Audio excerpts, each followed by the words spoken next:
Happy Monday, Albany. I'm back. And there goes my somber tone. Shattered like so many dreams. All right, so pretty much all of Sydney's. This is. Does Sydney still have dreams, or did those? He's given up on those a while ago. It's fine. Okay. Oh. Does Sydney dream of electric sheep? What? Okay. That would mean he's a robot, but that's a whole different thing. That'll be the Eclipse Phase stream we do. Yeah. In the future. Don't tease me with one of those. Yeah, that was going to be the twist. Into an Eclipse Phase game that lasted. Anyways. Okay, well, now, welcome back. We are at the 99th episode of Paranormal Albany, and the second to last episode of Season 4. We're going to, last time, we dealt with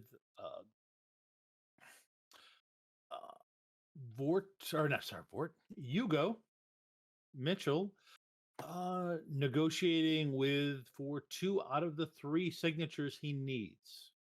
He is trying to become a freeholding lord so that he can defend Albany against the culling, which is a large number of supernatural creatures who have decided to take infants from Albany for various purposes. And the only way Hugo has found to do this properly is by becoming a freeholding lord. He got the signatures from Rota's boss, head of Monarch Securities, Donar Vataran. The only signature I've gotten yet. The other one hasn't signed. That's true. And he's arranged for. Yes, he's arranged for the signature of the archive, who is Casare's boss. For a second there, I thought I was using the wrong character name. When one player has 42 different characters, I can understand. It's not that. It's so many different games. Yeah. So who's Casare's boss is the archive. He's arranged for both of those signatures. Did I make that call already? Yeah, I believe you did. Oh, that's right. You took the part of Casare last week. That's right. Yes. Yeah, I talked to you basically Casare, and she basically was trying to get off the phone with you as quick as possible. But before all this happened, while he was doing this, Adrienne made it back after rescuing the babies 2 episodes ago. Adrienne made it back to the hospital and found a letter from Rowan that he had written in the past and had delivered today. And I believe I started it with, "I'm proud of what you've done, and I'm sorry." Yes, you did. What?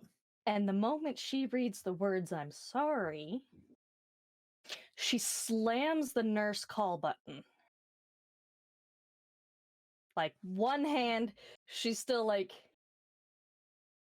The one hand that's still got the paper on it is, like, shaking. Yep. Give me a focus roll. And you don't have to wait for me to roll. You can just go ahead and do it. Mental focus?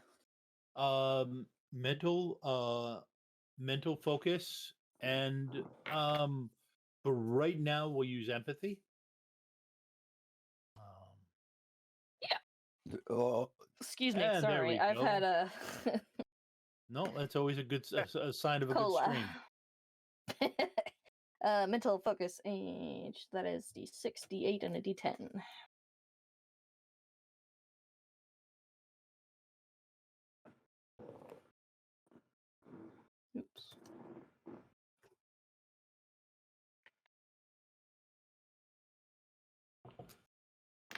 Yay. Okay. I'll take the plot point. Yep. Great start to the night. Yeah. Let's see. Wow. Okay.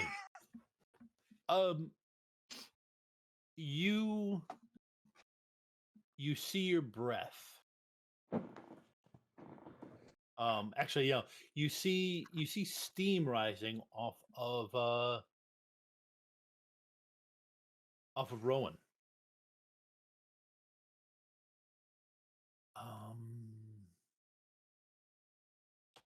Deep breath. But you do manage, but you don't damage the equipment or anything like that. You do manage to hit the thing. You pick up a D6 complication. Is it chilly in here? But you hit the button, and you get a yes. She's staring at that heart monitor. And it's going fine.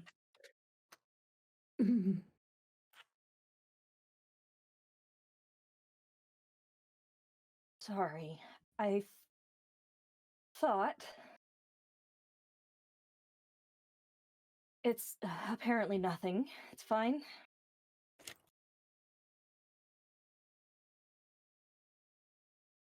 I'll be right there. Is this in the no nurse?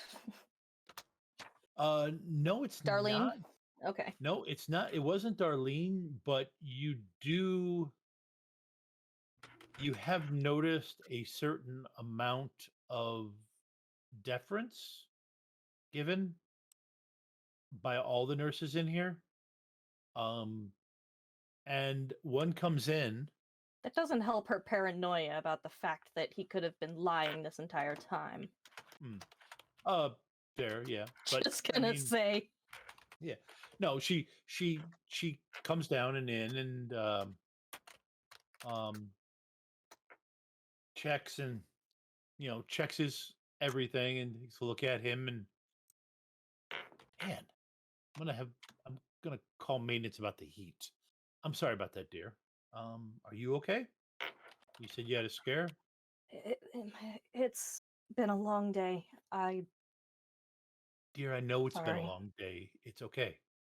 And she, puts her touches your shoulder and I mean basically, yeah, she's just doing the whole fully reassuring thing. It actually kind of feels nice. He is going to recover, right?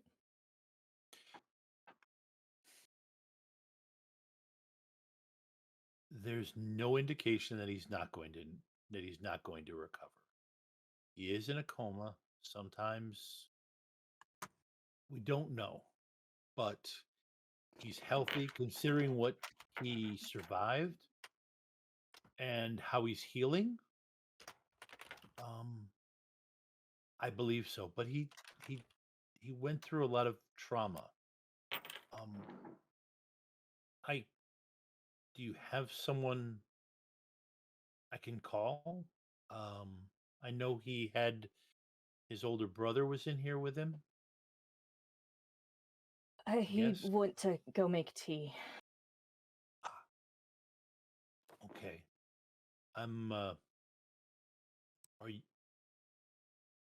We believe he's going to recover, yes.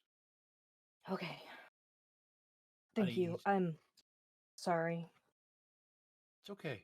It's okay. It's never easy sitting behind on the bedside of heroes. They can be stubbornly fatalistic, but you still love them. Stubborn's one way to put it. Okay. If you need something, feel free to hit the button. I do have the readouts up on my station. So if things Anything happens, someone will come down immediately. Okay. Thank you. This is a Catholic hospital. It's part of our mandate to take care of these type of individuals. So we understand what his importance of is. And then she walks out. Kind of like sinks into the chair that's next to his bed. Mm-hmm. And will just she wants to punch him, but she'll settle for just like a light tap, really, wherever is not bandaged. His hand. He's got a hand. You actually woke up the other night like gripping that hand. Oh yeah. So she just kind of like smack his hand just a little bit. Yeah. Stupid. Okay. And then go back to reading the letter. Ow. You didn't need to do that. Asshole. Hey, listen, I'm sorry. I know I have been I probably had been having a bit too much fun with the whole precog thing. But, it's the first time I've got an edge on you. Before this, you were able to tell what I was thinking at the same time I was thinking it. Now, I know ahead of time. But, Adrienne, I'm proud of you. I know what you had to do to rescue those kids. I know what you had to do, what you had to accept to have the power to stop what's happening. And I know how that might change you.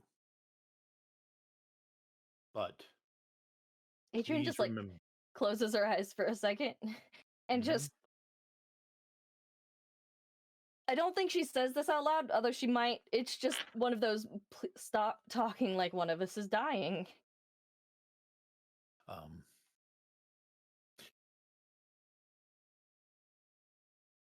You just go back to reading? Yeah. But no matter what, the queen of drafts and shadows and slush will never be able to stop what we have and us enjoying it. She's just suppressing it for a while.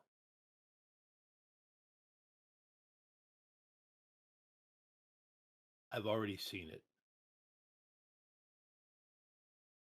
Yeah, you also saw a future for me with...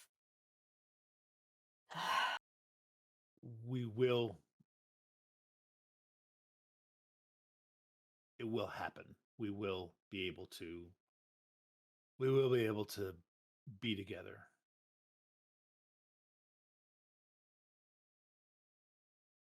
Just remember it, but right now, I played my part. And trust me, I hunted for different ways that it did not involve you sitting by my bedside. But this is what was required. This was the only thing that got everyone in place.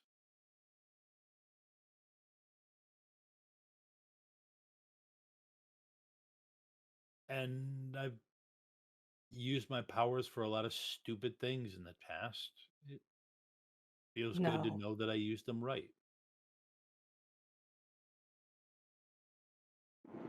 So, like I said, we will have our time together. But you have a part to play. And it doesn't involve you sitting by my bedside all the time. This place believes that I'm a Knight of the Cross. They believe that when I fell, and that I came here to aid Sydney, and I fell. So this is possibly the safest place I could be. He says the same day that 2 truckfuls of children were taken from this place. And this is Adrienne, like, out loud to herself. Yep. Yeah. Just... But they didn't come after me. I'm a small fish. God, I hate you. You're a big fish now. Oh, no, wait, she probably can't say that now, can she? Yeah. You're a big fish now. Hugo needs your help.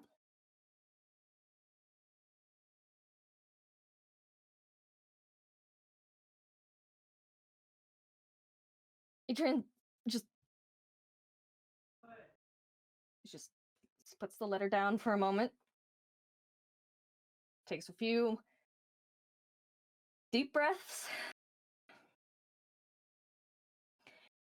And then she's going to reach out that connection with the spiders. But she's reaching kind of, beyond that. Okay. To what she knows is there, but hasn't consciously touched before. You know what I'm getting at. Yeah, I do. I'm completely lost. Okay, this is not our scene. And it's more or less a wordless query,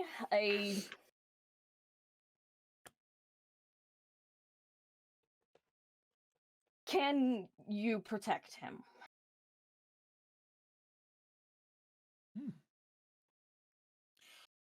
And that with that tinge of I will do anything desperation.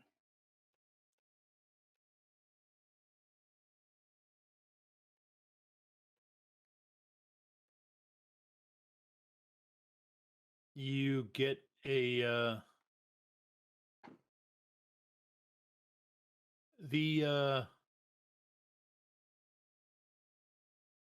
you didn't really realize it, but during this moment, the maintenance guy had come in and was messing with the heater. And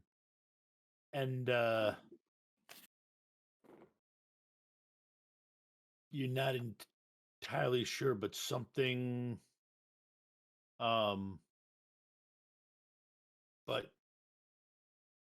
for some reason the window opens and a cold wind whips around your head and you hear the word yes on the wind.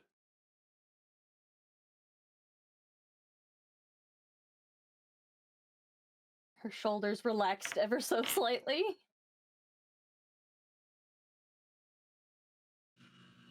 Was that the end of the letter? Yes. All right. So at that, she'll reach out and take Rowan's hand and just kind of gently kiss the back of it before gently laying it back, back down on his chest. You better still be breathing when I come back.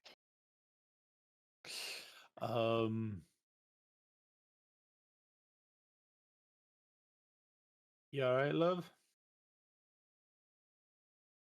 This is a very bad Cockney accent. The person saying it is actually saying a proper Cockney accent. Tom is very bad at a Cockney accent. I would be lying if I said yes, but I believe I will be. Good.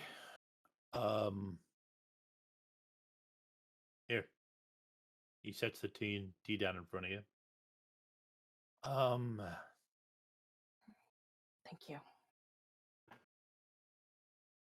You're hey mate, give me a hand. And he and the maintenance guy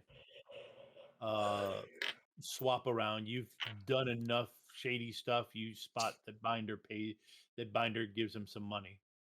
And they shift the furniture around so that the more comfortable chair is on the side of the bed that you've been sitting on.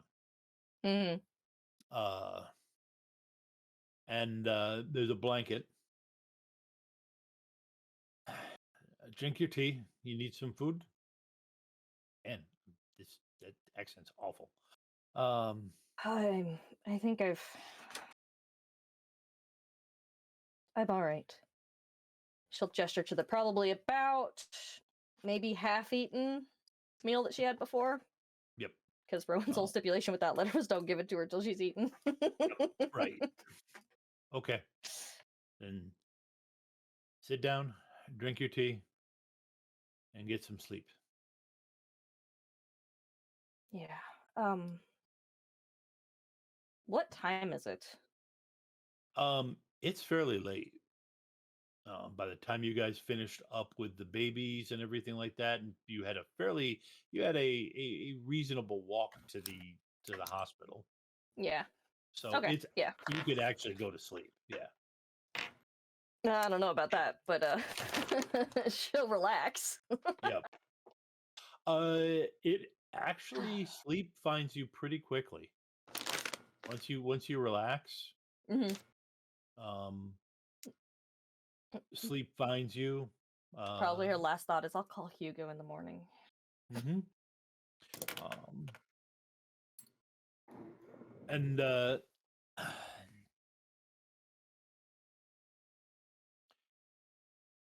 okay, Hugo, we had left it off with you had met with Veteran.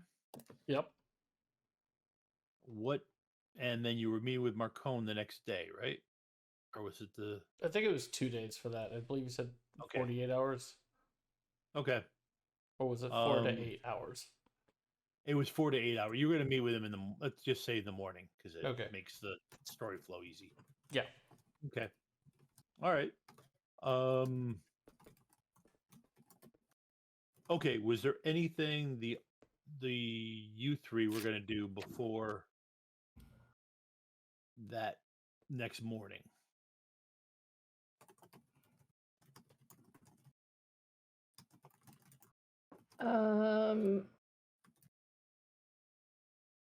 Did we talk about what we did after the bar?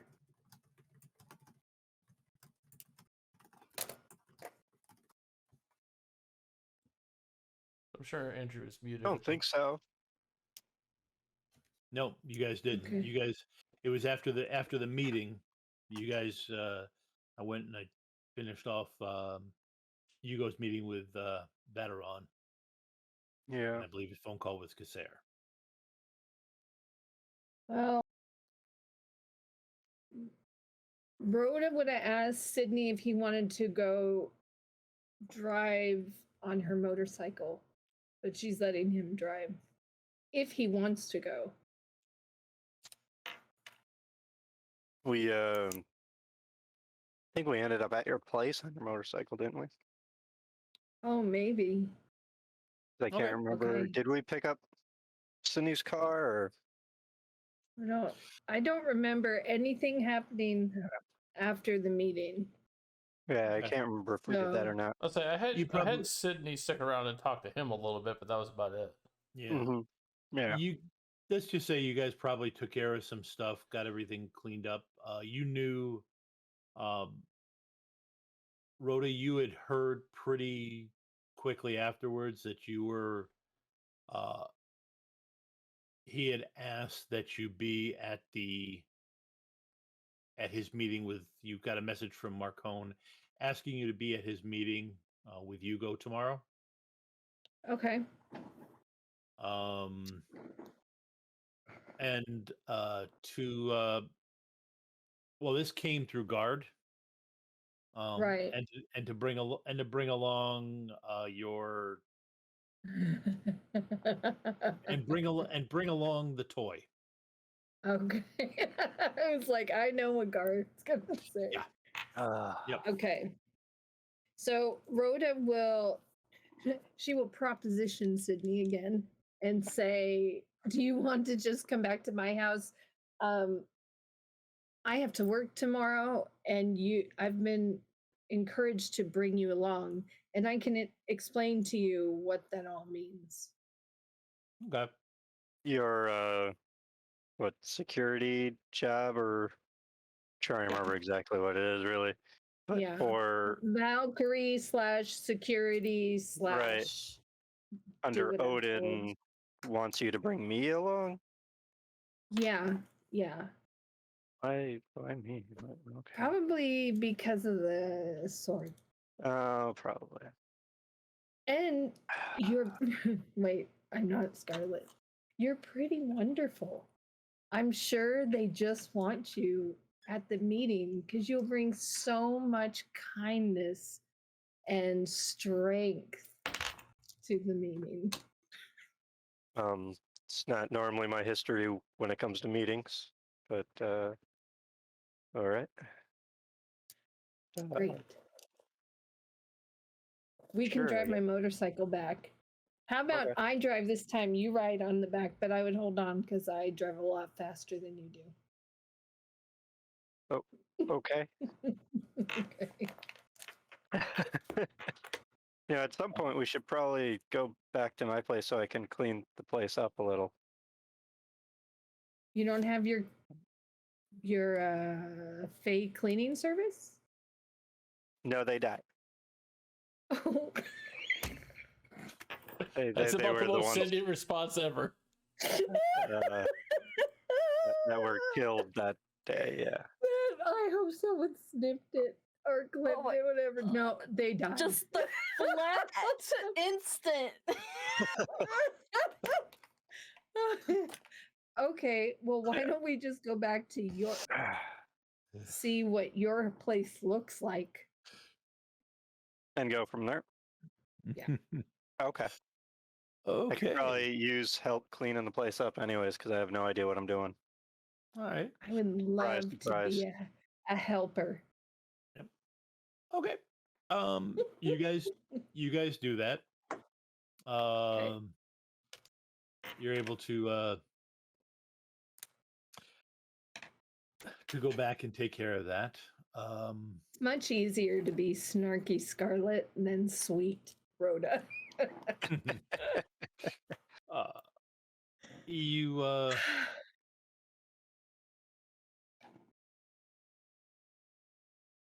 Hugo? Mm-hmm. There's a knock on your door when you get back to your place. I will answer it. There's a tall, lanky 20-something standing there. You know, boss, I take off for a few months and everything goes to shit. You have no idea, Matthew. You have no idea.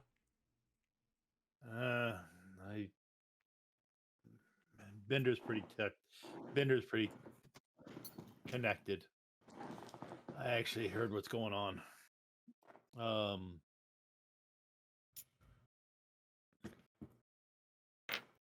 Do you invite him in?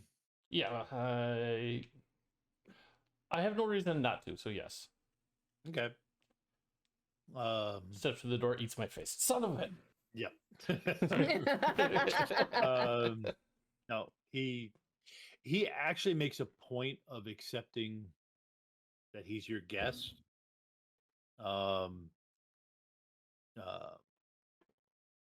Does it a fairly formal way. And Jillian comes out and gives him a hug.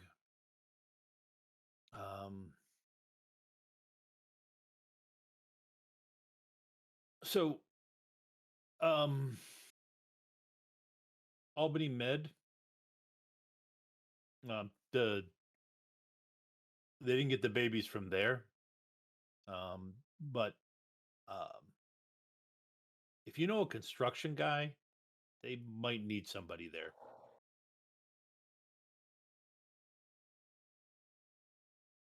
Got the I don't have that sheet anymore. I don't think the name of the guy that did the iron for my door. I did the braid well, for... the guy was teaching you earth magic. But you so you going for it? You gonna become the big cheese around here? Yeah, I got to. Nobody else is stepping up, and there's too much going wrong at the moment. Albany needs someone to protect it. And ever since Tom, I forget. The warden man. or the old man is what you guys call it. He was okay. Don't think I ever named him. He was the old man. He wasn't a warden. He was a former warden, but he was just a crotchety old wizard that had enough juice that nobody messed with him. Man, I heard you wrong. One of those nights. Never mind. So yeah, ever since the old man left, there's just constantly more and more things have been popping up. Yep. All right. Well, I don't know how long me and Binder are going to be around, but we'll be around through solving of this. All right. I appreciate it. Okay. You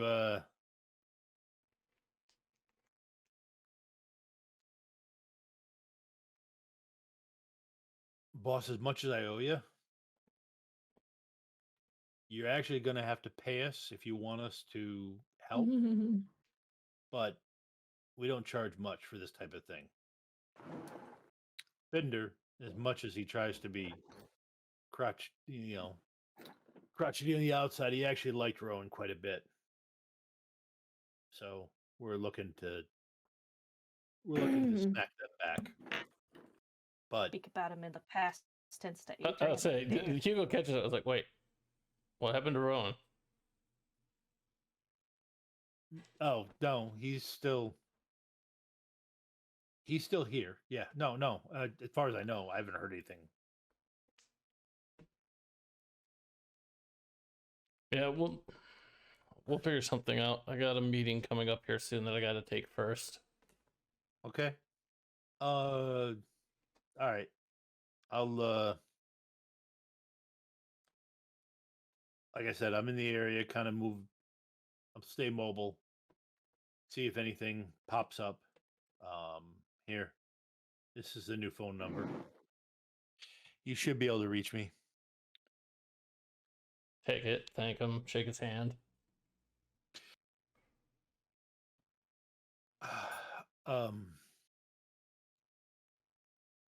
So now that I've done the official stuff while I'm here, what's the deal with Rowan and Adrienne? I have no idea. He's asking Hugo? Yes. Well, it's not like Matthew's gonna go talk to Adrienne. That ended poorly. Right. It didn't end poorly. They left It it as poorly. friends. They left it as friends. But yeah, he did leave with his heart broke, but it wasn't like she stomped on her or anything like that. That's why I said poorly, not catastrophe. Okay. Wow. Okay. Anyways, yeah, I don't know. Were they before he got hurt, or? He's only been active like past 2 weeks tops. Yeah. Oh yeah, he showed up. He hadn't showed up that long. Yeah. It's like, no, he's only been here like 2 weeks tops. And he's more annoying than Rio. Well, yeah, that Why do you think I got can along with him? believe I that. gotten used to Rio. Rio, the difference was Rio was more chill about it. Yeah, Rowan was Rowan- not chill. No, he was not chill. He enjoyed it. However, he is the best wingman you can hope for. Not that you need one anymore.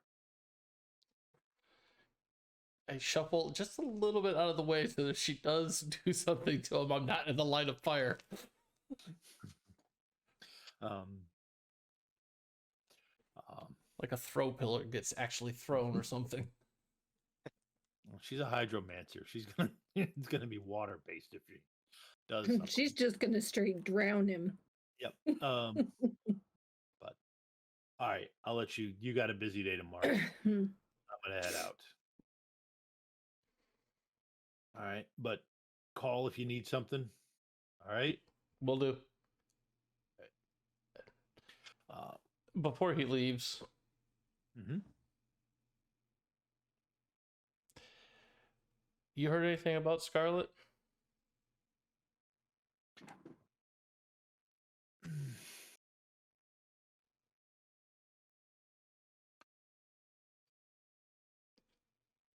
Yeah. She left Edinburgh.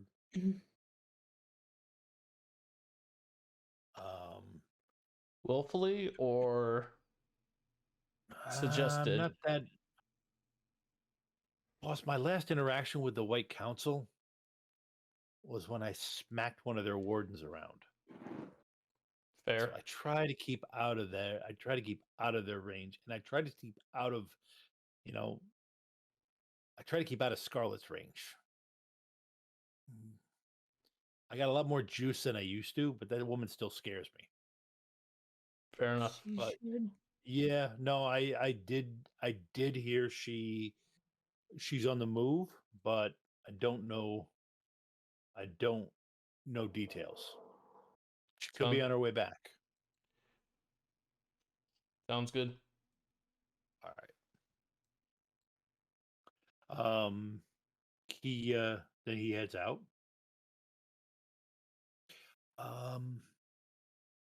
Sydney and Rhoda. Your place is now structurally sound.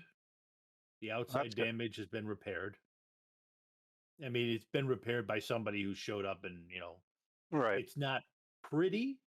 But if you put a piece of steel over top of a busted piece of steel and screw it in place, that's the Yeah. beauty of Okay. a steel building. They didn't It even looks- weld it properly. Come on, guy. Oh, they did. No, it's up there properly, but it doesn't Right. look. It's not a Steve's. It's not. You can tell it's not original to the building. No, it's not original to the Yeah. building. It just turned it in. It turned it back into a building. Uh-huh. Inside was still kind of a mess. Mm-hmm. But you're able to get stuff situated, get a nice set of clothes Mm-hmm. together for the next day, and then we fade to black on you. Right. Probably, if we could, would have at least gotten my car back to there Yeah. too, to Yep. have it at a spot I can fix it up again.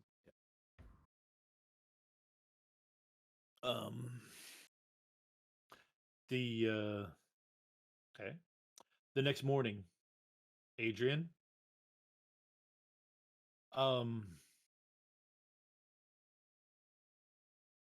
you you wake up, your hand is holding on to Rowan's again. And as you wake up, you're smiling. Do I And recall anything of any dreams? you know there was something there, but it just goes away quickly. But you can't. You feel much better than you did the night before. But no, the memories of the dreams elude you. Ever since you showed up.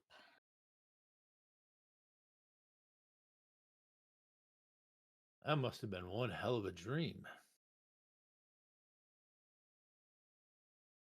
Your guess is as good as mine. He sets down your favorite tea.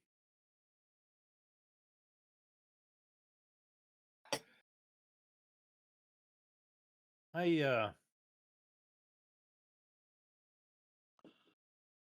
got a favor to ask, love. What is it?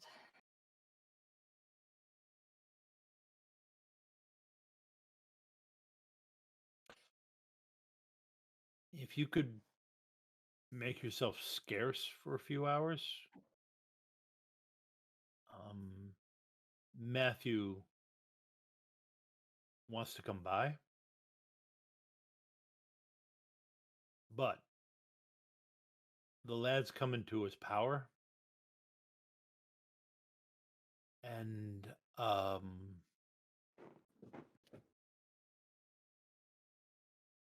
hell, you provoke strong emotions in him, even if they're good emotions. And he really shouldn't be around electronic equipment, especially life-saving electronic equipment, when those emotions are evoked. He hasn't had a chance to get used to that yet. I understand.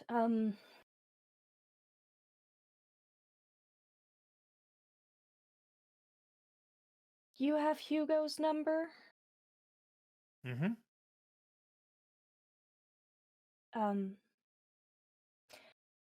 Perhaps it should go without noticing, but please, call if anything changes.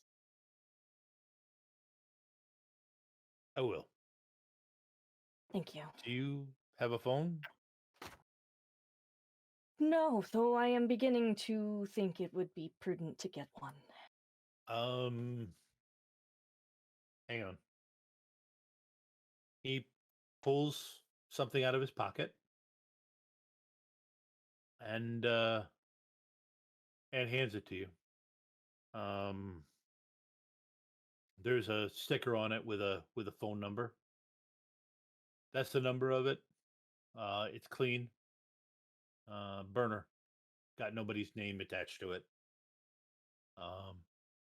Thank you. So when you do our work, you need to have something like that around. But Understandable. both me and Matthew have the number, and we will call. Okay.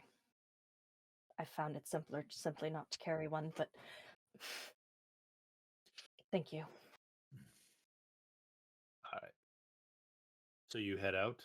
Yeah, she'll drink her tea. Okay. And head out. All right. Running her fingers through her hair because she doesn't really have her overnight bag, so Yeah. she doesn't have shit. And so I guess I think her van is at Hugo? Question mark? It's been a minute. We actually have had the van enchanted. Yeah. It actually always returns to Hugo's when you leave it unprotected for 24 hours. Yes, I believe Yeah, I I'll thought it put was in the left plot there, point to too. make that happen. No, I was pretty sure we left it there because we carpooled to the warehouse, the meat place. Yeah, you did actually drive to the hospital. Well, Adrienne, Sydney's place. I was gonna say Adrienne went to the meat place from the hospital. Right. But you drove to the hospital originally. So your van So is it's actually there. parked at the hospital. That's right. Okay, yeah. We figured it out. We got Yeah, it. she'll return to Hugo's then. Okay. Because apparently right. That's where she likely needs to be. Hugo, or actually, she's got a phone now. She'll call Hugo. Oh, she calls Hugo? Yeah, she'll call Hugo to figure out when and where I need to be today. Okay. And if she has time for a shower first. Go ahead and It's make been the few you days. two can talk. You get a call from an unknown number. Well, it's a house phone, so. Oh. Yeah, I'm just magical Well, enough. I don't think it's caller ID. It's 2010.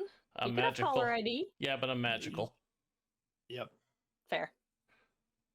Hello? Hugo, it's Adrienne. Are you okay? It's been a long few days. I'm informed that my presence is needed today, but I am not sure where or when.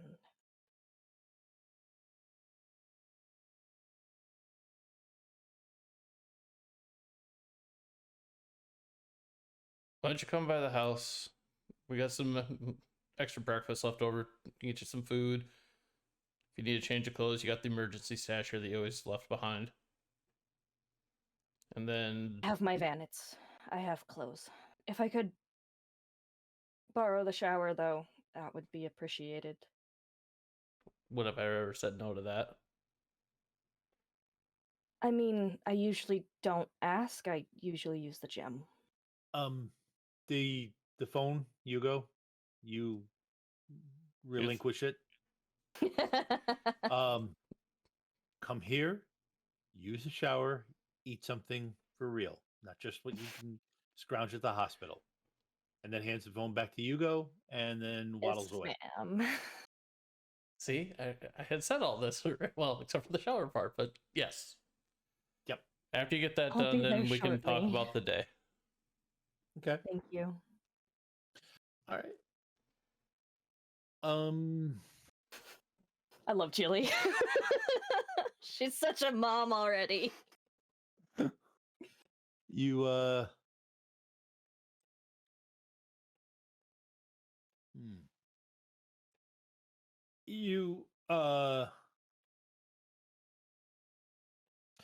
you get there, and you able to go through that. You Rota and Sydney.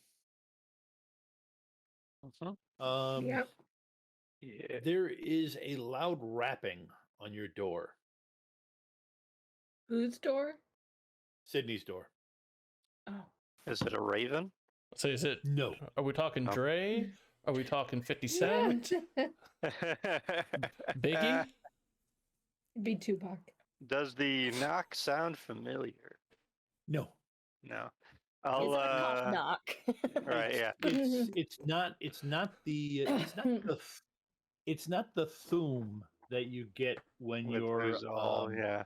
when your father picks up a piece of wood Yeah. to thud it against the metal door. Yeah.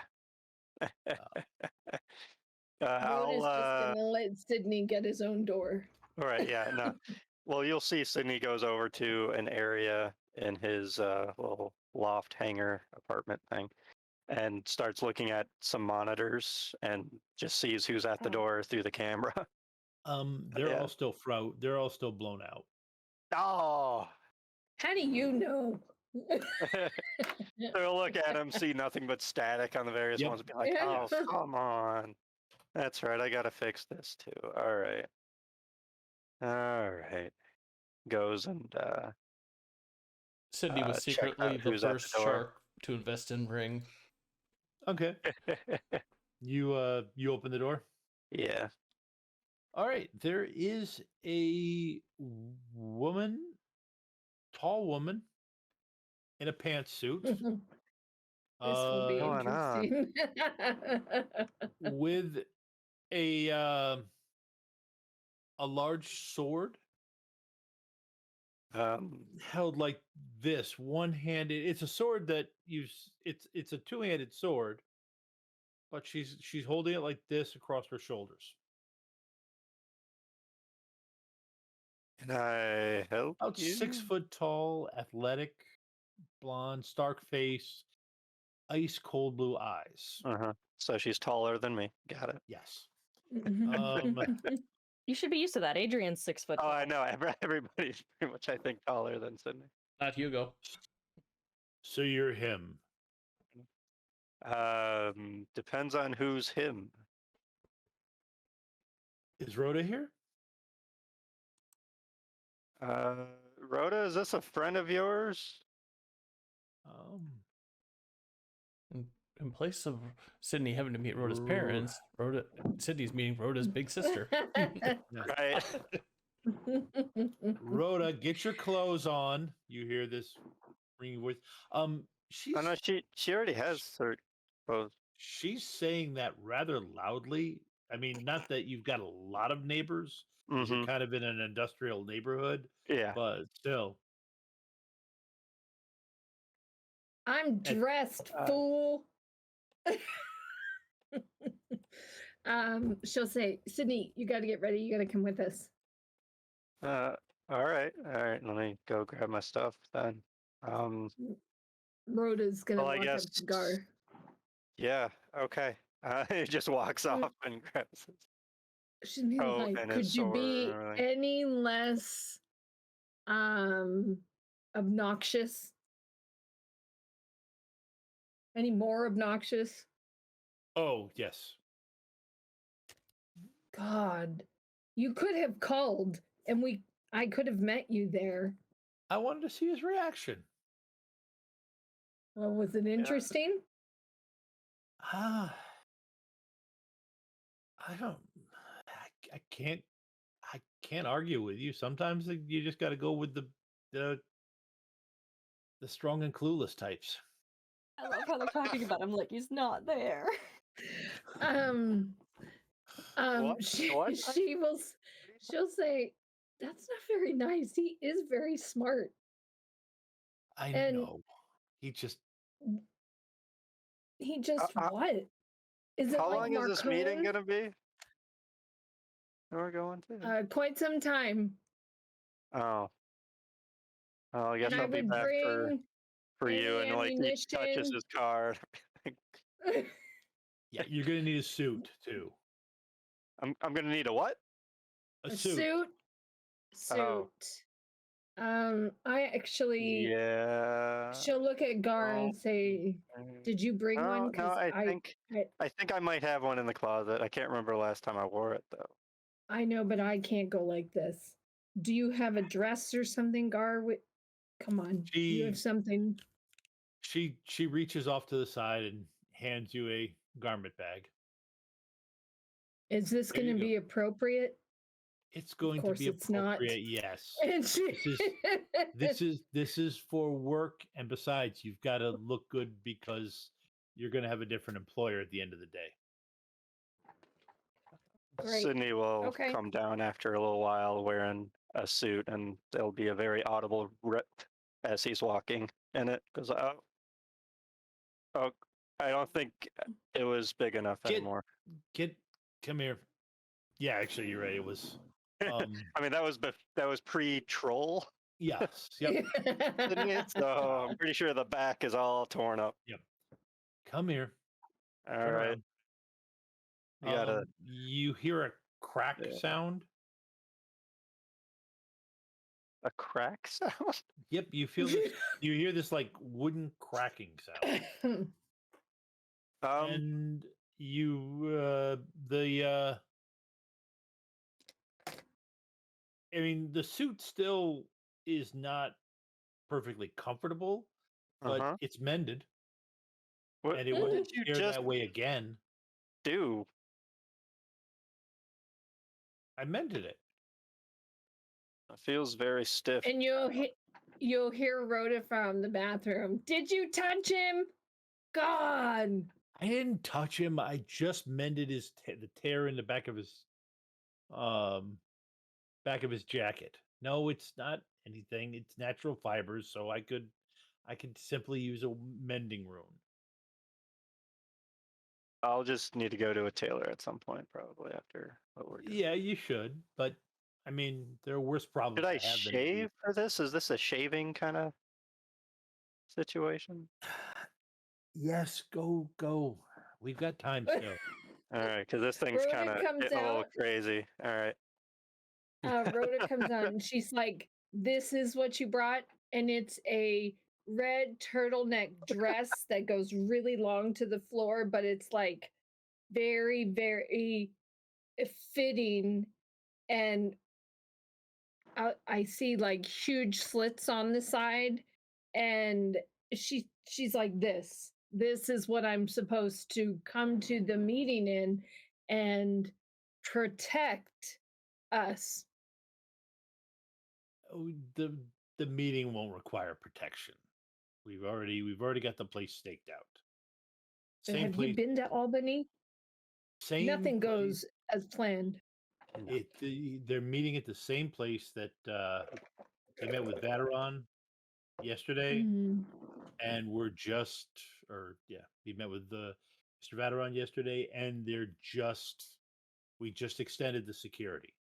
So Monarch had already cleared it. We just kept it cleared until today. Okay, and I'll be back. I'm getting my gun, my knife. Okay. And she'll just strap them on. Sydney's going to do probably the quickest shave that he's ever done. It probably doesn't look all that great, but it's done. Comes out with toilet paper stuck to his cheeks. It's an old trick, but it still works.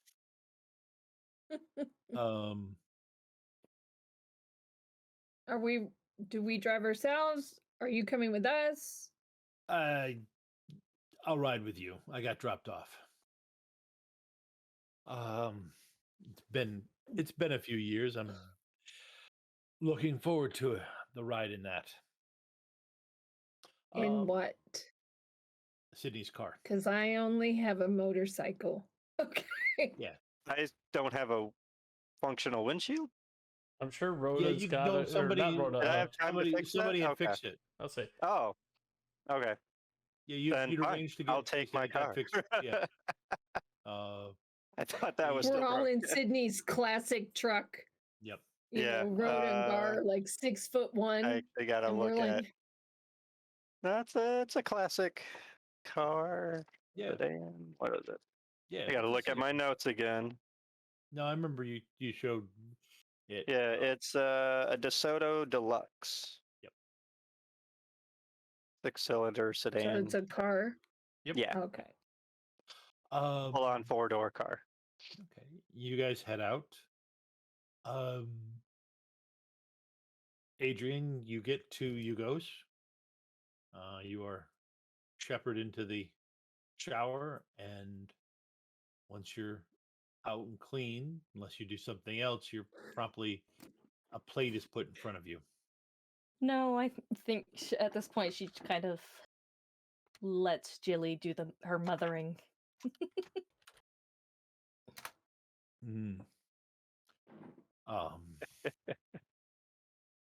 She's kind of, let's say, emotionally numb kind of at this point, just a little bit. Everything has just been too much. Even with a good night's sleep, everything is just, she's going with the flow. Give me a notice, empathy, and social. Oh dear.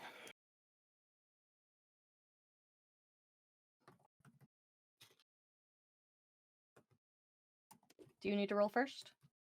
Oh, yep. So do you also want Hugo to make this roll? Nope.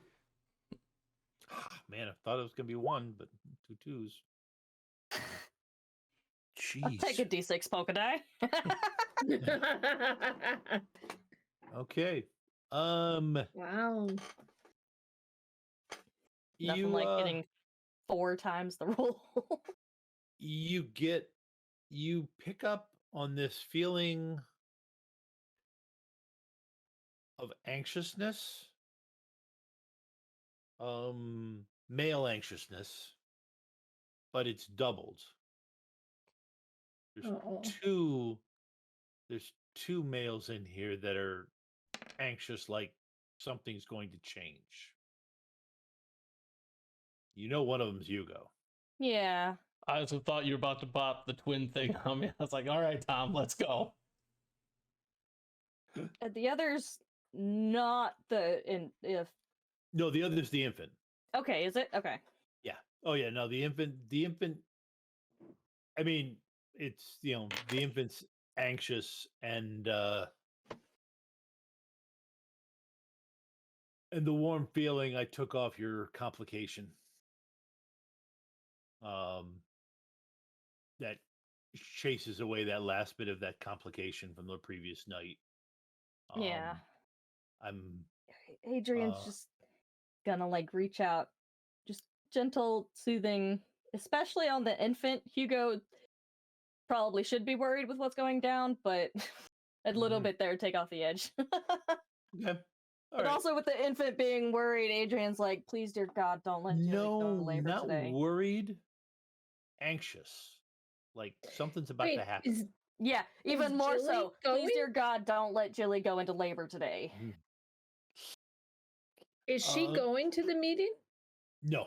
Well, it's technically up to Hugo, but I have no reason to think I need her there. Not because I don't want her to be part of that, but just I figured I would just go to the meeting and take care of business and come back. Is Sydney's dad still there with her? Well, funny you should ask that question. Hugo? Mm-hmm. There's a heavy-fisted knock on your door. When it's about time for you to leave. I will look at Jilly and sigh a little bit. It's like, I could take it at the store. I could take it at the boarding house. I hope that doesn't continue here at our house. Go to the door. Open it. It's Sydney's father. Who's all? Surprise. Greetings. Greetings. I came by to inquire as to how your wife was feeling and to return this container.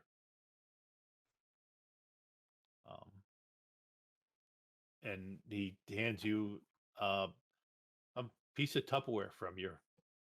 I mean, they were delicious. And then Jillian comes in. Oh, come on in. There's still some breakfast ready. And Jillian gives you this look like nothing is going to happen here today. Go take care of what you need to take care of. Oh, Jilly, before I get I have a cell phone now, if you would like the number. Yes. And she'll give Jilly her new number. Okay. She writes it down. Programs it into her phone. Takes Hugo's out of his pocket. Programs it into his.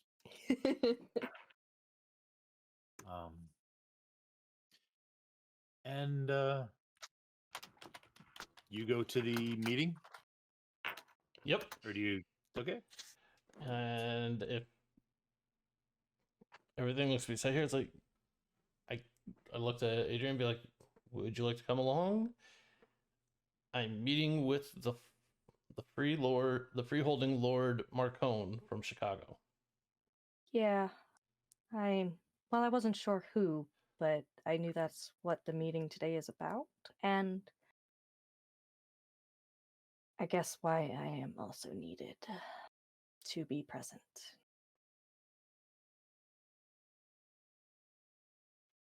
I'll explain more later.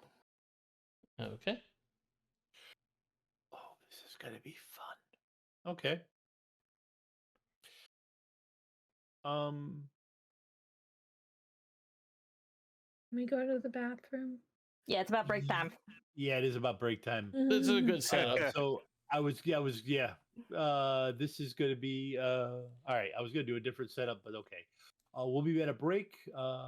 In 10 minutes, we'll be back, and you get to see the meeting and understand why I got a tie on. All right. See you in 10, folks.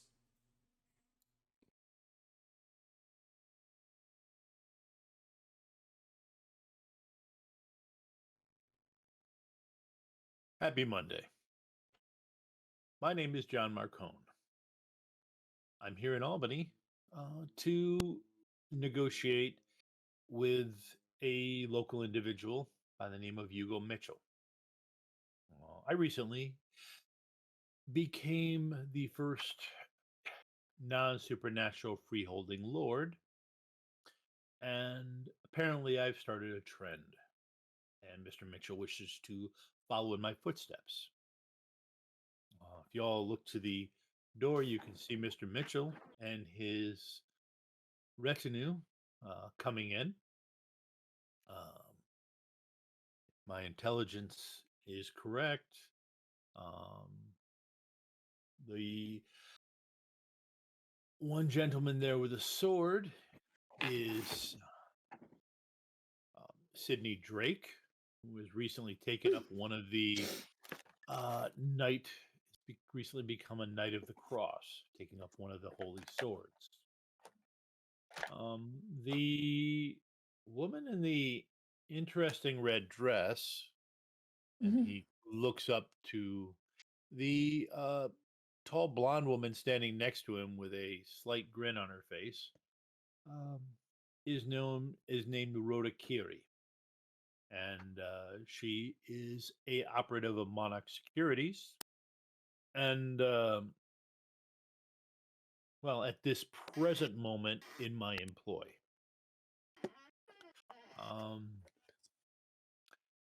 And the blonde the blonde willowy young lady in the back, I believe, is the fortune teller Adrienne.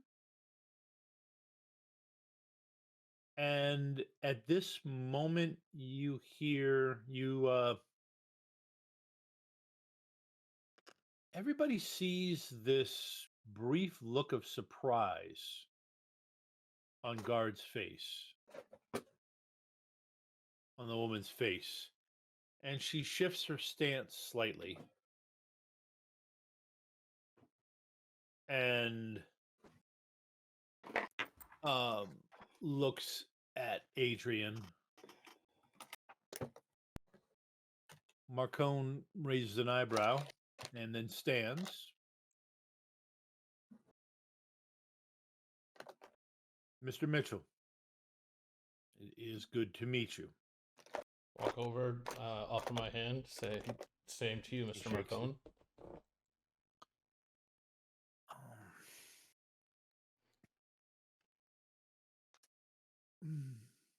So, you have a proposal?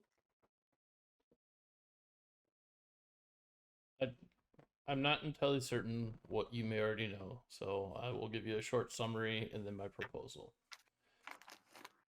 Albany for past few weeks to a month has been under attack by various supernatural forces. Some of the Fae courts, some of the vampire courts, all in regards to something called the culling. Albany doesn't have representation in any of the accorded nations. So we can't call on them to ask for any assistance. Seeing no other reasonable choice, I have decided to establish myself as a freeholding lord, so that if nothing else, I can challenge on behalf of Albany to stop this culling. It's threatening a lot of women who are pregnant. It's threatening a lot of lives, families, industries, and I don't know if I'm the right man for the job, but I'm the one that's stepping forward to the job. Having researched the freeholding lord and learning of you, I wanted to reach out to you both to ask if you would be willing to sign on my behalf, but also just for general advice. I've never had to step into something like this. You're already established. It'd be nice to have something of a mentor in this regard.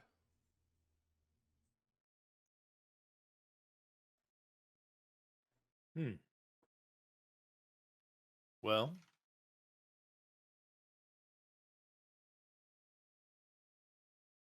I have spoken to Vateron. I met with the man. Do you have any other signatures?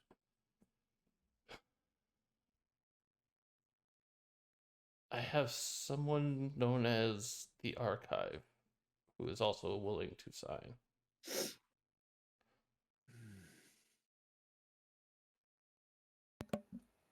He turns and he looks at Sydney.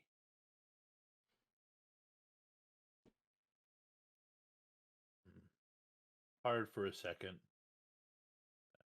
Sydney is just really trying to look serious because it's better than looking confused, which is what he is right now. Okay. Adrienne, what were you going to say? He has 3 signatories already.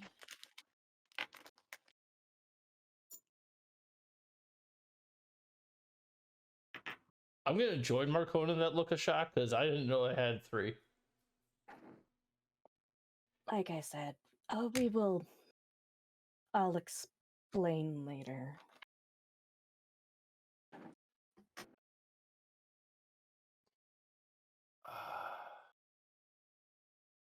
No, this is not a later one. I asked him here. I invited him here for this purpose.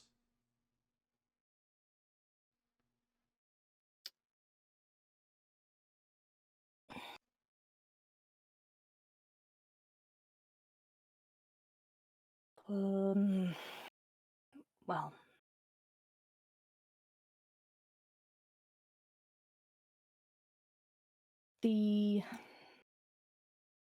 what would she refer to her as?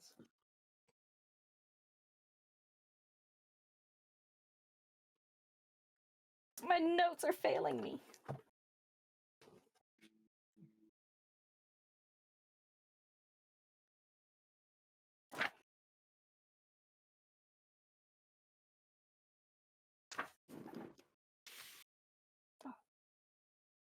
What was the question, Anne? What would she call, I'm assuming, Mab in this situation? She's routinely called the Queen of Air and Darkness. If you want to avoid calling her, if you want to referring to her name, which in this situation you probably do unless you get specific about calling her. And she's in the room? No, she's not. No. Oh, okay. That's good. Adrienne's speaking up, I'm assuming, on her behalf and throwing everybody in the group for a left hook here. Yes. Wow. So, repeat that one more time for me, Tom. The Queen of Air and Darkness. Air and Darkness. Well, in simple terms, the Queen of Air and Darkness also, I stand as her signatory in this manner. Rhoda's gonna go like this to Gar. I'm trying to do the Stewie Griffin head tilt from Family Guy because, he was like, the hell? And Rhoda will whisper to Gar, does this have to do with the spiders?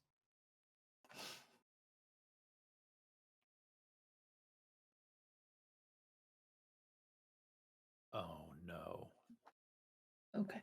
I thought she was just yeah. What about that? So scariest thing imaginable. Okay. And then she will, not insulting Sydney's intelligence, but she'll lean over and she'll be like, she's talking about the most powerful Fae.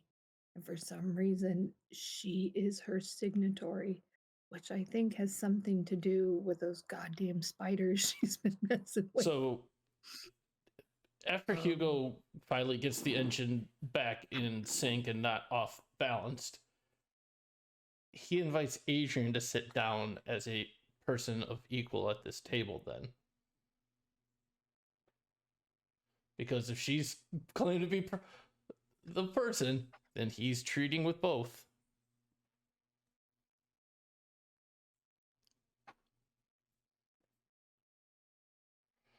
You take a seat? Yeah, she would. So then, looking at both Marcone and Adrienne, I know what I'm asking is not something that is given freely. I know there will be some debt of some kind. But I now find myself in a position I wasn't expecting, in which I can choose the debt I take.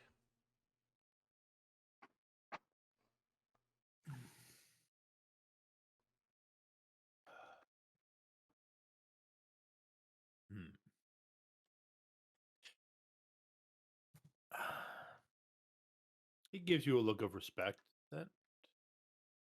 That's always the wise thing to do. Well, here are my terms.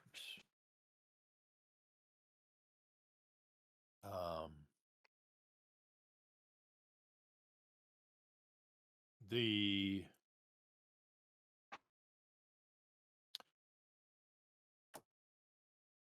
I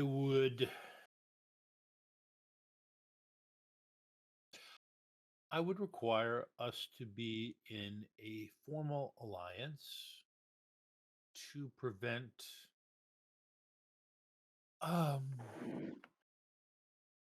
any incursions from the Boston area across the corridor that leads between us.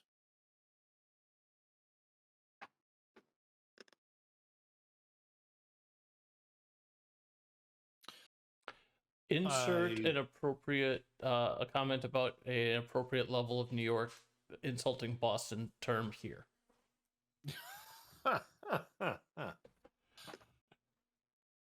Agreed. There's a large redheaded guy that off to the side. You do, Sydney, you would have spotted him and realized that he did basically square up on your side when you came in.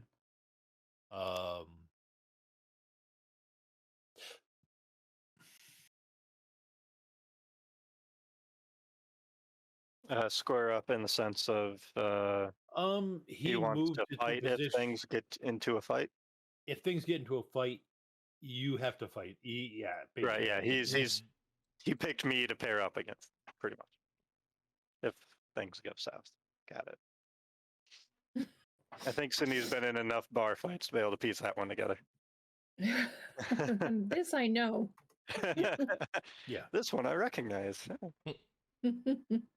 There is also one other. I would ask that, and I believe Adrienne mentioned it to you. I would ask that you accept my transferring my requirement from Adrienne of and allow an individual to come and live in your area. Omira is the being's name.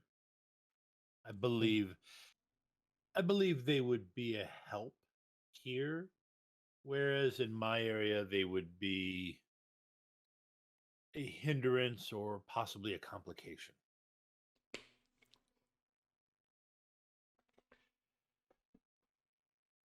I believe, yeah, that was also his condition. So yeah, I had no problems with Hugo symbols because it's just how he is at the moment. Omira.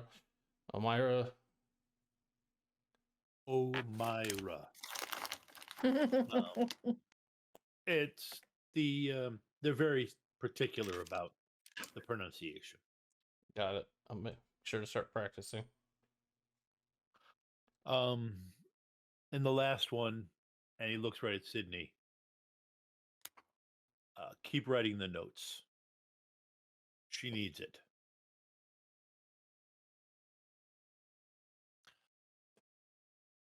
Yes, that's what he said to you. And then he looks back at You know, if And Sydney since you thinks, have should I be writing notes right now?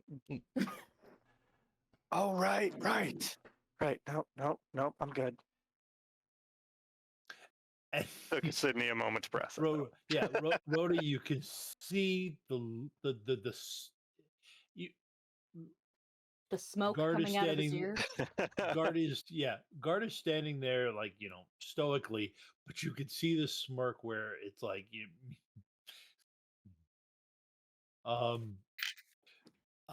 So Marcone is asking for She'll formal just line. do this. Sorry, go ahead. I said she'll just shake her head like this at Gar. and since I know you have on our veterans signed scroll indicating it, in this case, you have 3 signatures. So we may as well solidify it now, so that I can provide that mentorship I believe you desperately need in your next steps. Before I finalize any agreement, I would like to hear what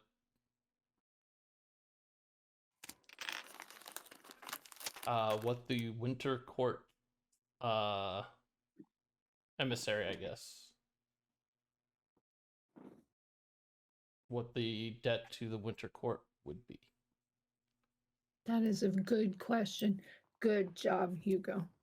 If you would like my personal opinion on this, I might suggest taking Mr. Marcone's offer, as I naturally cannot offer the advice that he can, and I at the moment cannot be sure that I will be in Albany for long.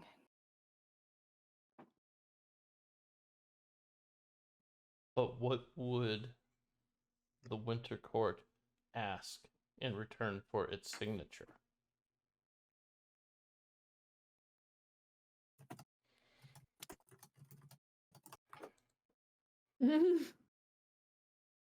She's Adrienne- texting, ma'am. Just a minute. Kind of. The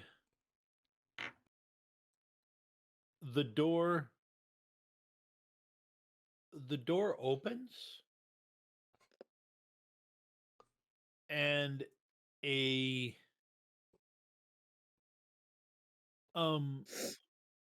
woman comes in.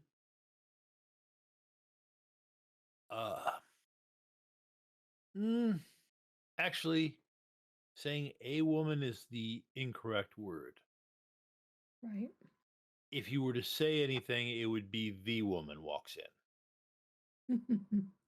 Perfect of form, perfect of poise, white hair, pale complexion, snow white clothing, ridiculously tall heels that make a clicking sound as she walks up to the table and looks in you at Marcone and then looks at the 4th chair that's currently not occupied. I will stand up, go to the 4th chair, and pull it out. Marcone does stand up, but he actually looks a little mystified. I don't know who this is, but I feel like this is somebody I should be deferential to. Are you going to tell us who it is? She looks mystified. She looks amused for a second, but then takes a seat and lets you push in the chair.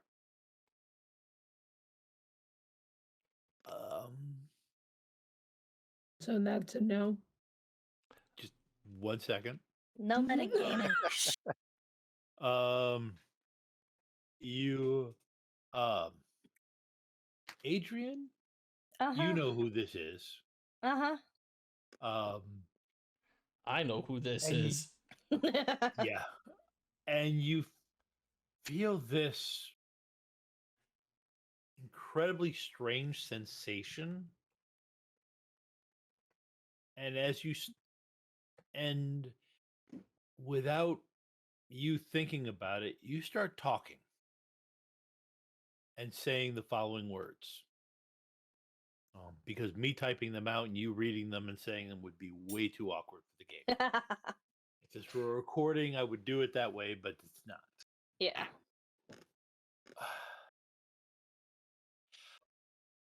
Well played, Lady of the Spiders. Well played. I did not see this coming, but I will accept it.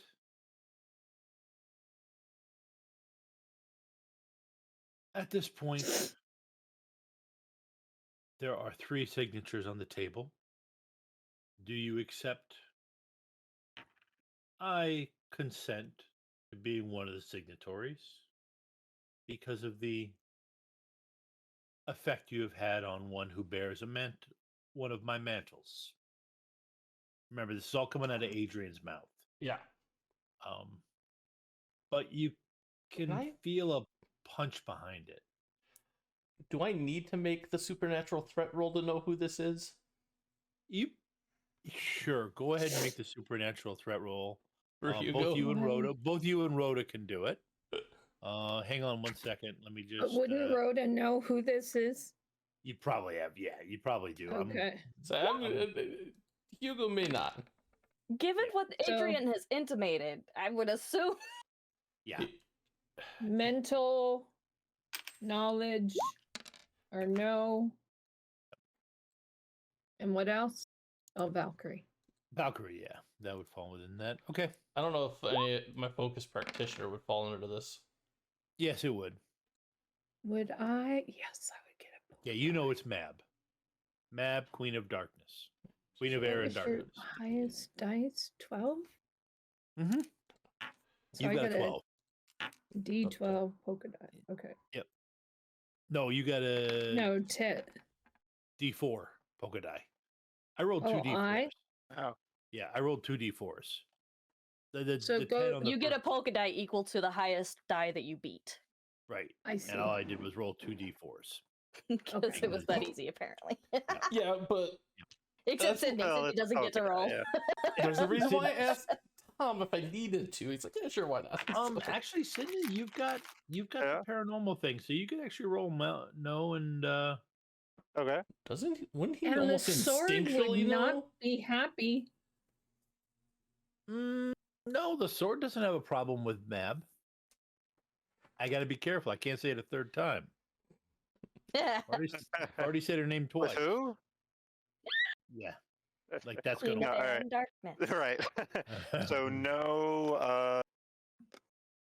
no mental and because I know that's one of your best stats. right. And your paranormal investigator or paranormal something. Yeah. Yeah. Okay. And is this would Fey culture help with this at all? Probably not. No, Yeah. it wouldn't. Yeah. Of Fey course it culture would. would not Oh, help. you're right. You could use. Yeah, you're right. You could use your Fae because you would feel it. You could use your Fae, but you wouldn't be able to use your paranormal investigator. Okay, You that's only use one distinction. right. Exactly. Well, his only specialty in no is Fey culture at this point. Yeah. Oh, okay. So it yeah, steps Fae up your no culture. die. Right. Yeah, the Fae culture does do it. Yes, it does bump up. Yeah. So we'll do that. Okay. So I Vort and I was were ready to rage Okay. quit. I'm not ready to rage quit. I'm trying to see where this Here we goes. go. Okay. Wow! Look at that roll. Nice. Every one of us knows wow. who this is. Yeah, you all know that this is the head of the Winter Court, the most powerful Fae there is. Oh, the Queen of Air and Darkness. Oh, Rhoda's gonna say under her breath, God, all we need now is Molly. She's not the cool. She's not the Winter Queen yet. I thought we determined she was in this book. No, Nope, she's not. She has does Okay. it for a I'll couple. say Books. we're not past changes yet. No, Oh, currently right. Adrienne, Also, currently Adrienne is a spare.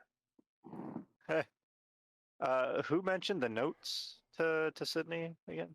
Marcone. Marcone. Marcone did. Okay.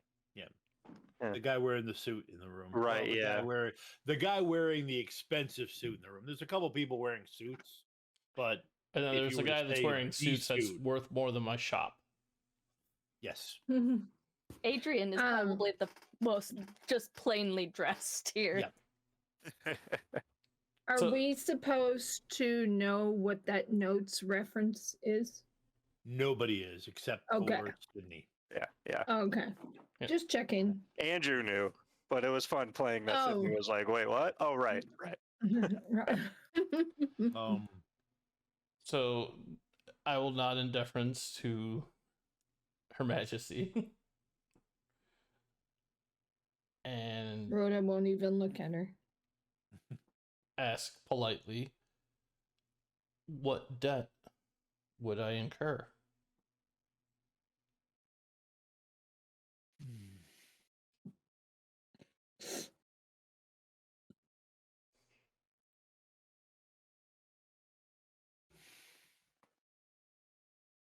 Sorry, Tom. He's not gonna come up with it on the fly.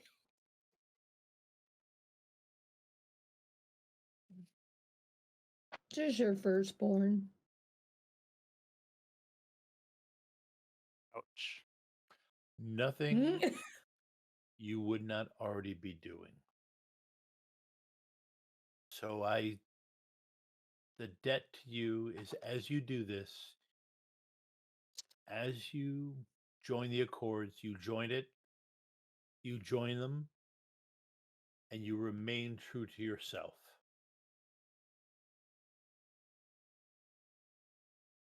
And defend your territory with the same intelligence that you're existing, that you are, same intelligence, loyalty that you are exhibiting now.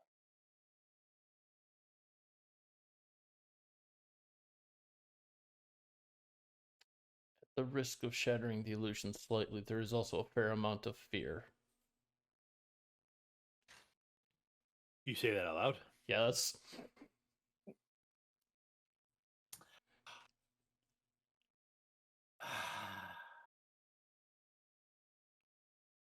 She gets this smile on her face.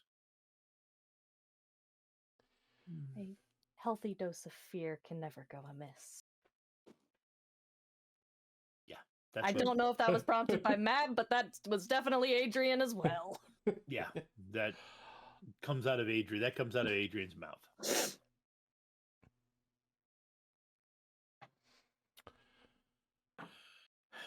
Then I look to both Mab and Marcone, and you both have made very attractive offers. I did promise to speak to one more.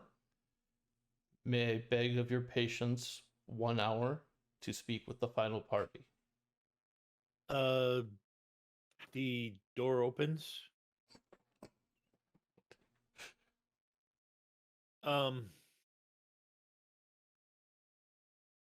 And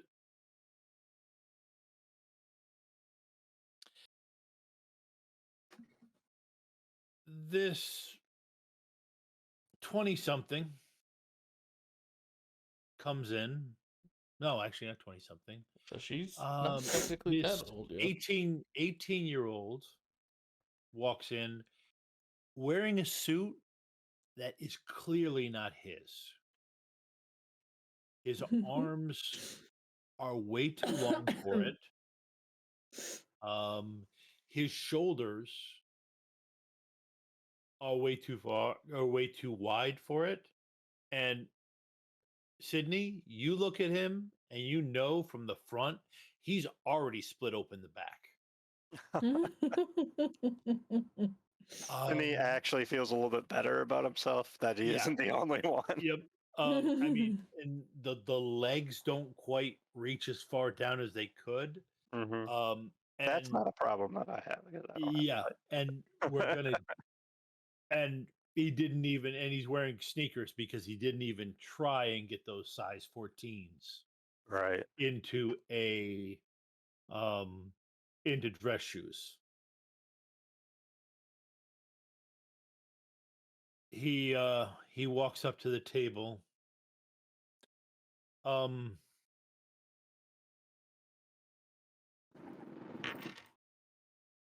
And Marcone has this quizzical look on his face, like didn't expect this.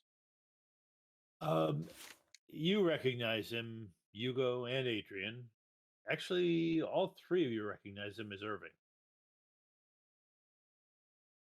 I look up. Irving? I'll actually Irwin. Irwin Pounder. I'm here on behalf of the archive.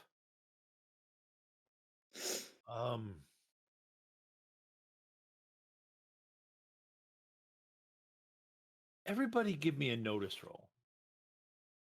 Mental? Of course. Yes. I was gonna say, I make a lot of social notice rolls with Adrienne. I always have to ask. Yep. Yeah, it is mental. Yes. Wow. I haven't rolled much this game, but I did No one has. one. Yep. Oh dear. I think I've done the most rolling this game. Do the roll. There it is.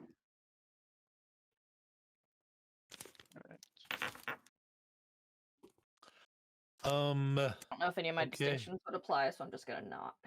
Yep. Actually, this kind of works.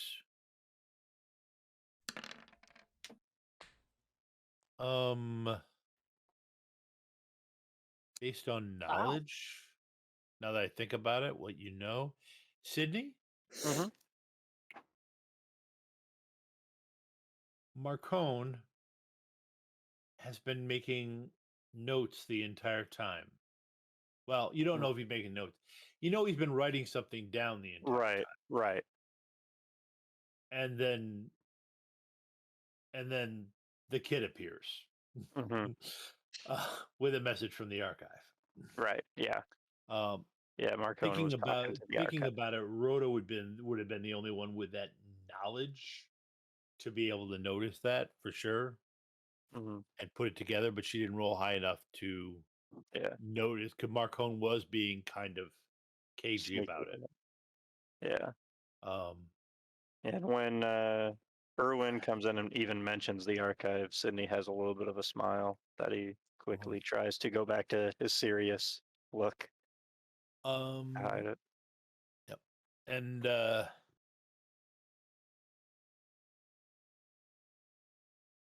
Adrienne, I'm not even gonna make you roll.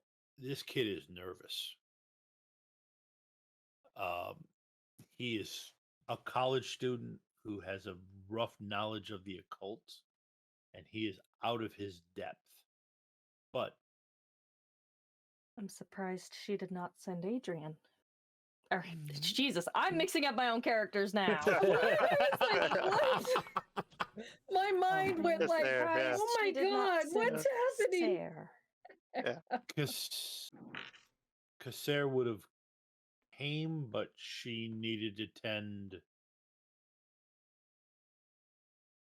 She needed to defend her territory. And I was the least of the defenders so that I could come and represent the archive in this situation. You are welcome here. Yeah, I gotta negotiate with Cassandra. She's doing her best to like put him at ease, like you do belong here.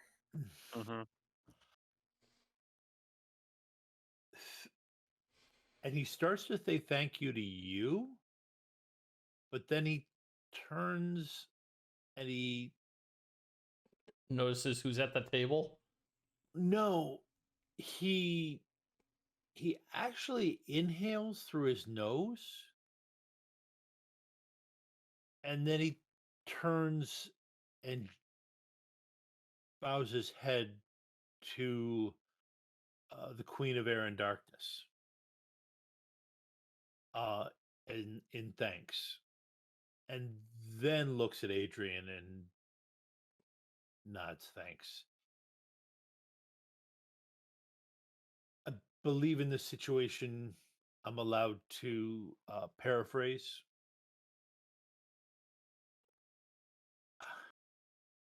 You go take the deal on the table.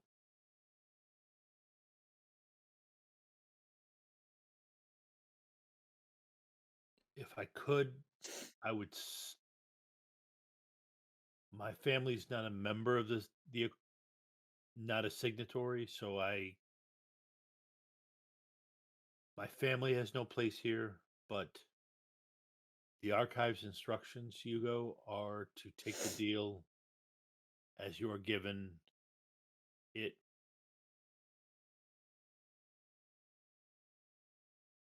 It is for the best.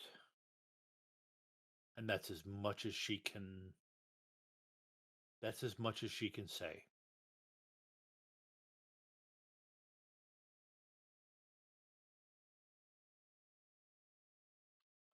I will look back to Marcone and Mab and say, I do believe the last appointment has spoken.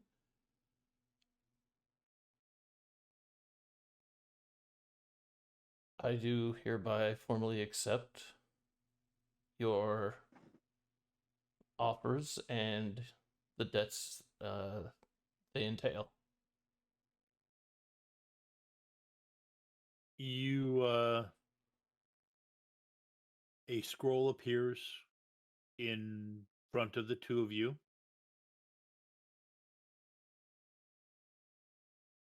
You sign it.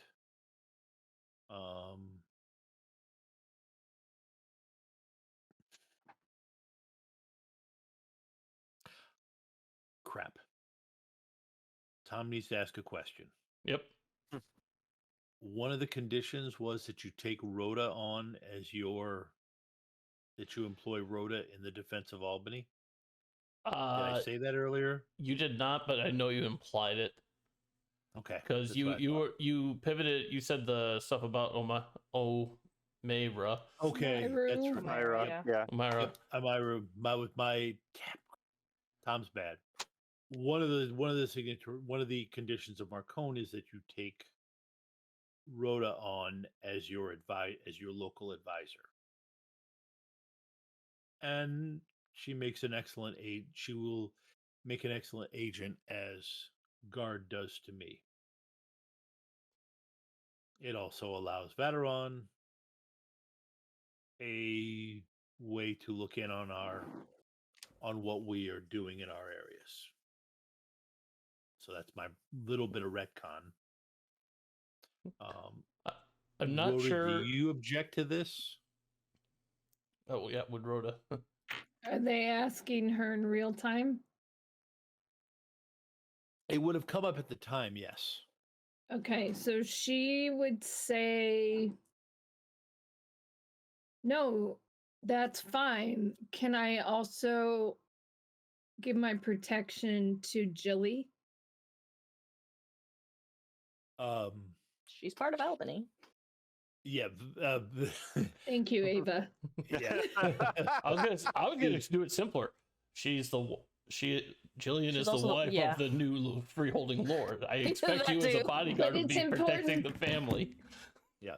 I'm not really asking if it's okay. Rhoda is just making her intention clear to the rest of the people in the room. Thank you very much. And actually, when you say that, Jesus is not part of this deal.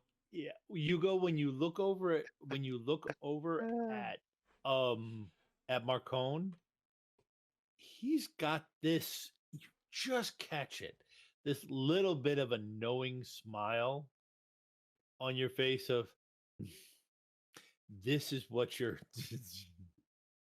I'm actually doing him a bigger favor. yeah. What the hell does that mean? Rhoda's wonderful. Rhoda is wonderful. Yes. God damn it. Rhoda has many talents. But okay, so the she will awkwardly turn to Sydney and go, Oh, gee.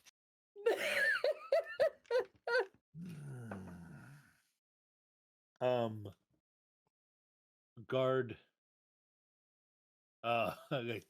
guard rolls her eyes at that point, which is honestly the most the most response you get.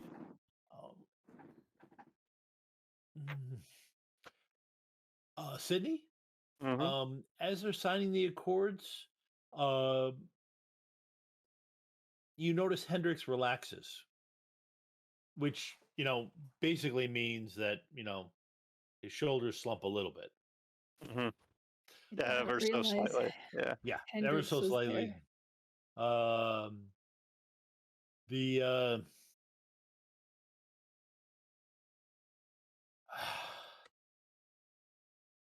Yeah, I think Sydney's shoulders will probably stay about where they are. yeah, Not because he necessarily wants them to, but because of the way his suit is. I don't think Yeah. he can move them very much.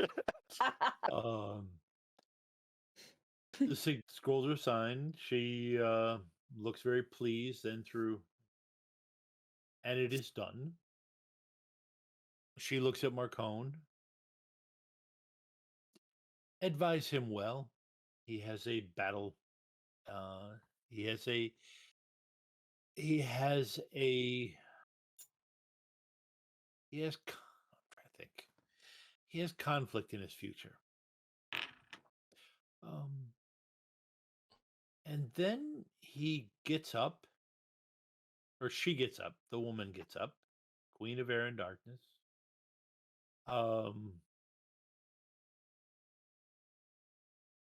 Walks over around to Adrienne, takes her, reaches out and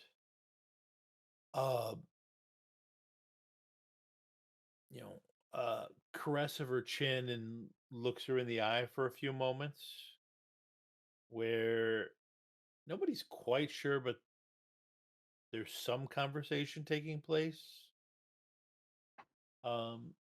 And then she simply looks at Sydney, and she smiles. And then you hear those impossibly high heels clicking as she walks out the door. Marcone looks at Sydney, or looks at Hugo. Welcome to the Accords, my fellow freeholding lord. We have much to talk about. And that is how we will end tonight's stream. I'm worried for what episode 100 is going to be. Tonight went way too well. Yep. Episode 100. I want to say thank you to all my players. The last 99 episodes have been a blast. I hope to have a lot of fun on the 100 episode, which we're going to go a little bit longer. Please don't make me cry again. To all end the out tears, season all 4. And to say thank you. I thought this would be a good time to go around and everybody do their introductions, what they're working on, what they've got going on, and possibly what's coming up for their husband's business. Yeah. So Let's hear it, Bort. I said, my that parents don't even same, know about this yet, Tom. Come on. So why don't we start out with Christina? I am Christina, and I am not working. Oh, I mean, I am working on things, but they don't involve gaming, so they're not as interesting. However, I am attached to a Kickstarter that is coming up, a game called Subversion, coming from Frag and Unicorns, and I think you should support it. The guy who created it and the team of people he worked with is pretty great. He's had a lot of mentorship by me, and I've helped him a lot with his writing ability and his creativeness.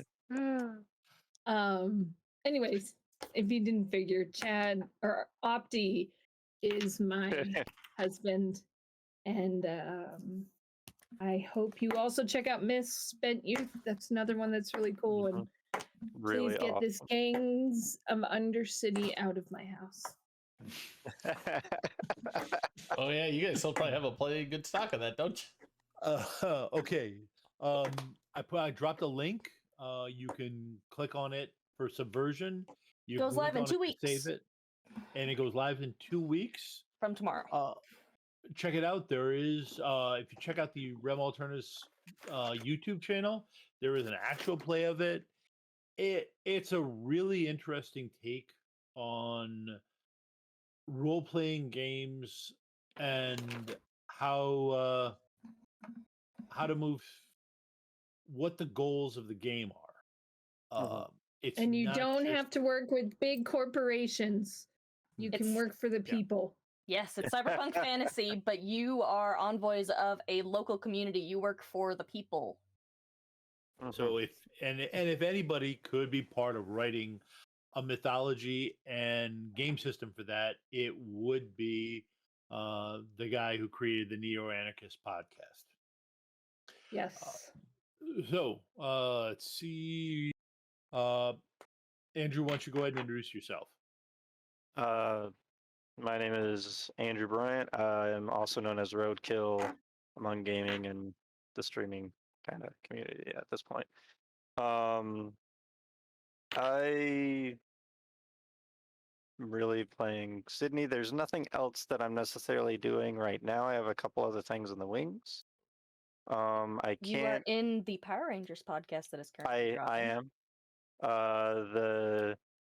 It's episode 4 on Alternis Archives or something now for the I Power Rangers. believe that's the one that went live. Patreon, you get episodes a week early. We might. Right.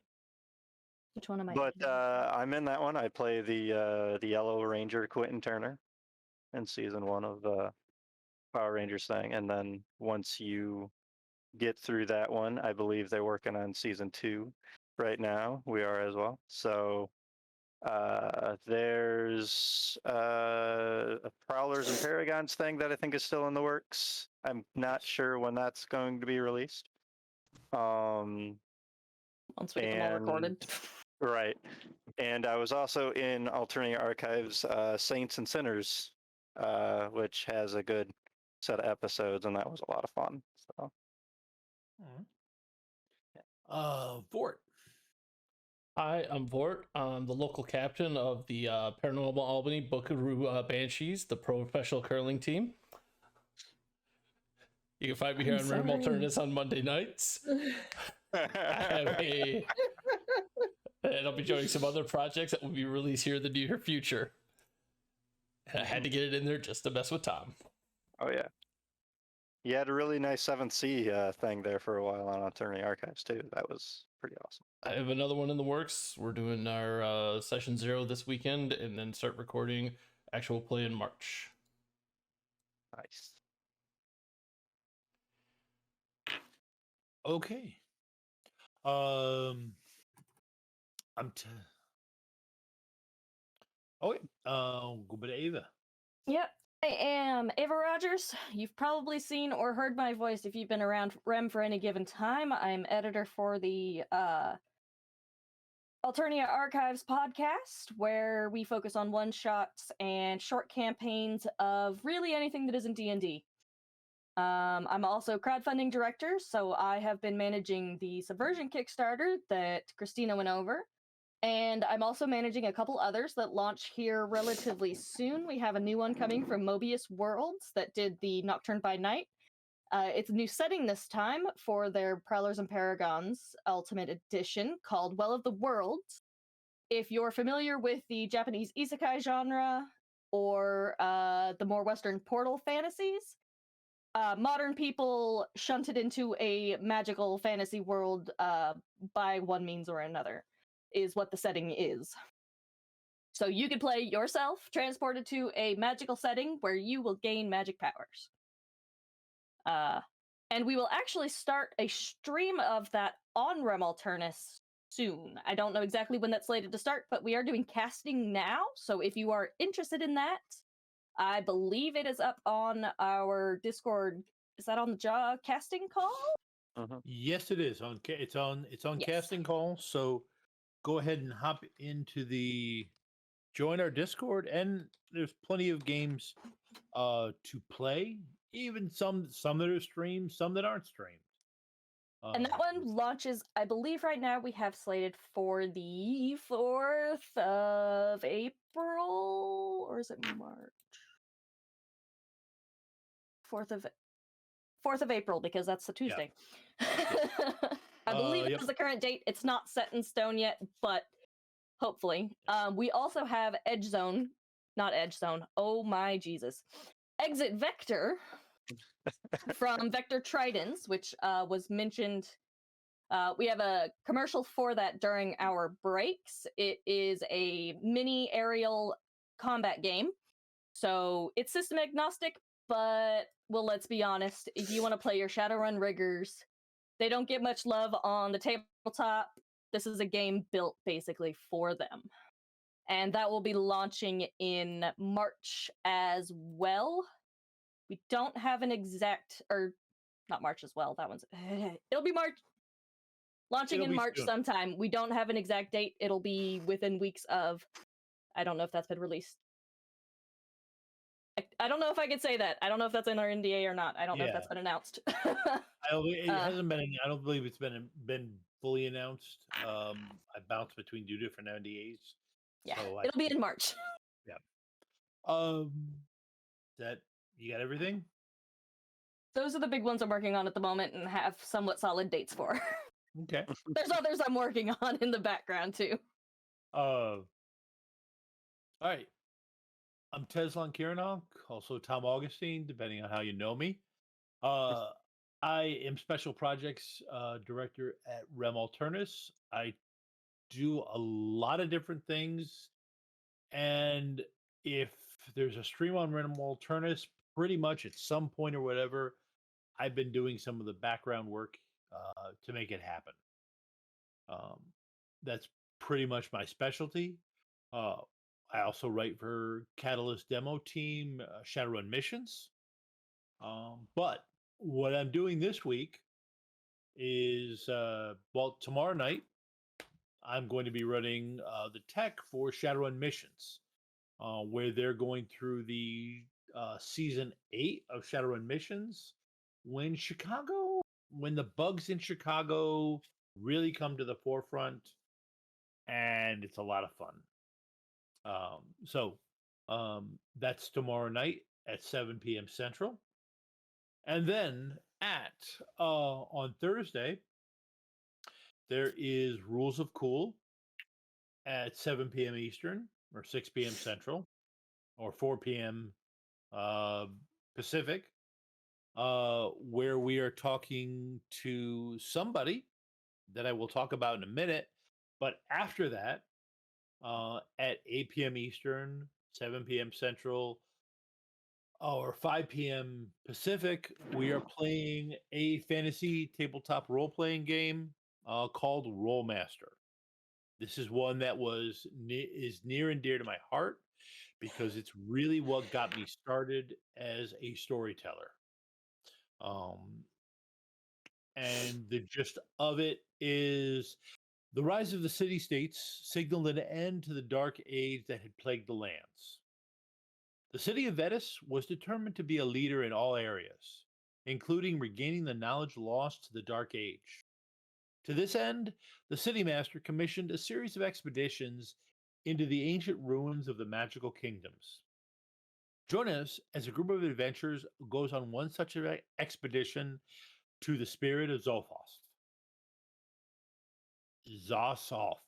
Man, sorry, I was going method with my role playing and drank too much whiskey, so I messed up the pronunciation. But that we're going to use the Rollmaster Unified, which is a new version of the Rollmaster Fantasy Tabletop RPG that was released in December of 2022. It's an alternative to D&D, and it focuses. It's a very skill-focused game, which is great if you want to break out of the class system and be able to have your characters do whatever they want to be able to do. That's the reason I picked it for the City of Ventus eventual stream. And yes, it's like I said, near and dear to me because I'm writing it. So that's what is coming up. You'll get a small prequel to that on Thursday on Gen Con TV. Prequel, and Tom. Prequel. Yep. You know what? I got your I got that character's name right, the pronunciation. And I didn't mess up Hanako today. So that's pretty much all you can count on for me. Well, I haven't played Hanako today, so that's a fair point. I'll give you that. But like I said, that's all you can count on from me. But yes, we got the author Erica Scott Debbie, who has released a lot of different books, and he's going to be on Rules of Cool, and those are always interesting episodes as Rem dives into his past, what he's done, and like I said, it's always an interesting interview. So check that out at 4 p.m. Pacific, 6 p.m. Central, and 7 p.m. Eastern on Gen Con TV. Hope everybody has a good night, and I think I've talked enough, so we will see you in 1 week for our 100th episode, in which Hugo enacts his master plan to rid Paranormal Albany of the culling. I can't wait to see what he's got planned for us. That'll go great, folks. folks.